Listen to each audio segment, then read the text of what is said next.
नमस्कार दोस्तों। श्री राम सेवा संगम समिति के तत्वावधान में श्री अनुज श्रीवास्तव, जो कि एक बहुत कर्मठ और बहुत समर्पित समाज सेवी हैं, उन्होंने लगभग 2 वर्ष पूर्व एक नई मुहिम चलाई। उस मुहिम के तहत जब कोरोना अपने चरम पर था, उन्होंने लोगों को भोजन और चीज़ें देने के लिए एक काम शुरू किया, जिसको कि हम राम जानकी रसोई के नाम से जानते हैं। ये लगभग 2 वर्ष से लोगों को भोजन मुहैया करा रही है। उसके बाद इन्होंने उससे आगे बढ़ते हुए लोगों को, जो गरीब तबके के लोग थे, जिनके पास कोई साधन नहीं था अपने आप की जीविका उपार्जन करने का, उनको भोजन देने की व्यवस्था करी। उससे एक बात निकली कि कुछ लोग आ नहीं पा रहे थे या कुछ लोग बार बार मिस हो रहे थे, तो उन्होंने इसमें गहरे में जाने का प्रयास किया।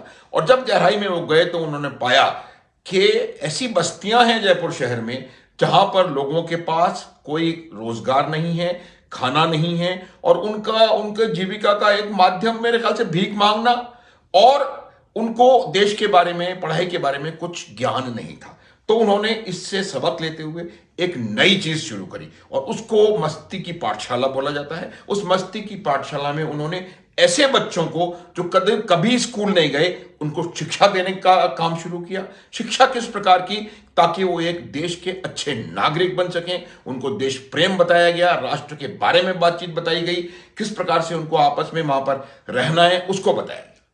उसके साथ एक नई बात निकल करके आई, जिसमें उनको पता लगा कि कुछ लोग, बच्चे आ नहीं पा रहे हैं उसमें, ऐसी क्लास में, मस्ती की पाठशाला में। वजह यह थी कि वो अपनी फैमिली के अर्जन करने वाले, भीख मांग करके अकलौते काम करने वाले बच्चे हैं। तो उन्होंने एक बहुत बेहतरीन तरीके से काम करना शुरू किया, और उन्होंने उनके माताओं को, उनकी बहनों को एक तरीके से रोजगार देने का एक प्रयास सोचा और किया कि उनसे हम सिलाई करवाते हैं, उनसे हम कढ़ाई बुनाई का काम करवाते हैं, उनसे थैले बनवाते हैं। अब देखिए, इस बात को समझने की बात है, बहुत दूरदर्शी प्रयास था।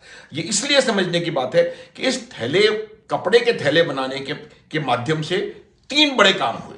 पहली बात, हम अपने उन महिलाओं को जो भीख मांग करके या चोरी चौकाटी करके अपना काम चलाती थी, उनको एक रोजगार देने का प्रयास किया। एक स्वावलंबन की एक भावना से उन्होंने एक स्कीम चालू हो गई, उनको रोजगार मिला। अब वो घर बैठे इस कपड़े थैले बनाने के माध्यम से 10 से 15 हजार रुपए माहवार कमा सकते हैं, अपने परिवार का पालन पोषण कर सकते हैं, और बच्चों को मस्ती की पाठशाला में भेज करके उनको आगे पढ़ाई करवा सकते हैं। यह बहुत बड़ी बात। दूसरी बात, इससे जो प्लास्टिक का थैला था, प्लास्टिक ना इस्तेमाल करें, प्लास्टिक मुक्त जयपुर, प्लास्टिक मुक्त भारत, उसको एक हवा दी गई।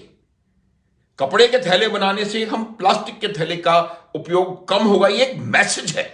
और ये मैसेज जो है, ये मैसेज हमारे यशस्वी प्रधानमंत्री के सोच विचार के साथ मेल खाता हुआ है कि किस प्रकार से हम प्लास्टिक के उपयोग को कम से कम कर सकें, और अंततोगत्वा उस प्लास्टिक को समाप्त जयपुर शहर से और देश से इसको हटाया जा सके।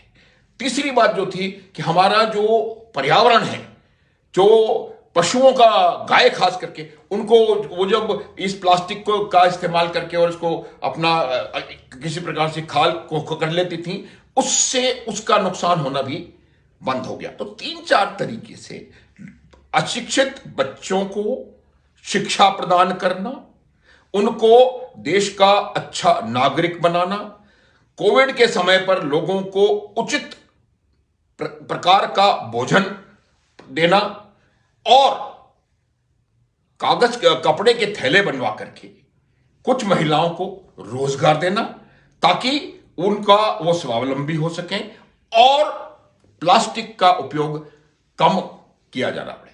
तो ये तमाम बातें सुनकर, मिला करके आप देखिए, अनुज श्रीवास्तव जी और उनकी टीम ने एक बहुत बेहतरीन काम किया है, और ये एक बहुत बड़ा इनिशिएटिव है, कदम उन्होंने बहुत बड़ा उठाया है। अब इसको आगे बढ़ाना हमारा सबका कर्तव्य है, हमारा सबका काम है।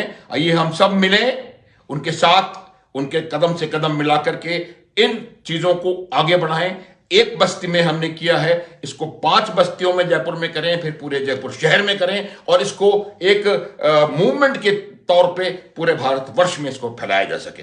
मैं एक बार फिर अनुज श्रीवास्तव, उनकी श्री राम सेवा संगम समिति और मस्ती की पाठशाला को बहुत बहुत शुभकामनाएं देता हूं, और मैं ईश्वर से प्रार्थना करता हूं कि उनको शक्ति दें ताकि वो इस एक बेहतरीन पहल को आगे ले जा सकें और इसको आगे बढ़ाते बढ़ाते देश की सेवा में जो अपना योगदान है उसको दे सकें। जय हिंद, जय भारत।